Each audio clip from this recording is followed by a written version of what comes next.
ዋና ዜና ኢትዮጵያ ወደ ኒውክሌር ዘመን። ዶክተር አብይ አህመድ ከሩሲያ ጋር ታሪካዊ የአቶሚክ ስምምነት ተፈራረሙ። ይህንን ዘገባ በዝርዝር እናቀርብላችኋለን።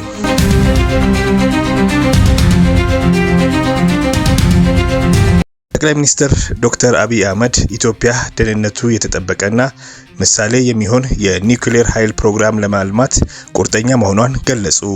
ይህንን ለማሳካት ከሩሲያ ጋር ወሳኝ ስምምነት ተፈራርመዋል። በሩሲያ በተካሄደው የዓለም አቀፍ የአቶሚክ ፎረም ላይ ንግግር ያደረጉት ዶክተር አብይ ኒውክሌር ኃይል ለኢትዮጵያ የኢንዱስትሪ የአርቲፊሻል ኢንተለጀንስ እና የፈጠራ ዘርፎች እድገት ስትራቴጂያዊ እርምጃ መሆኑን አጽንኦት ሰጥተዋል። ከ130 ሚሊዮን በላይ ሕዝብ ያላት ኢትዮጵያ ለዚህ ቴክኖሎጂ እድገት መዘግየት እንደማትችልም ጠቁመዋል።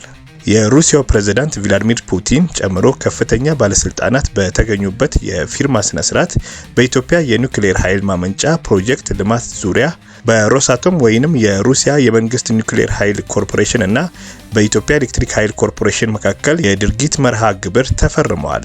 ይህ ስምምነት ኢትዮጵያ የኒውክሌር ኃይልን በሰላማዊ መንገድ በዓለም አቀፍ ደረጃዎች መሰረት ለመጠቀም ያላትን ቁርጠኝነት የሚያሳይ ነው። አዲስ መረጃ ሲኖረን የምናካፍላችሁ ይሆናል።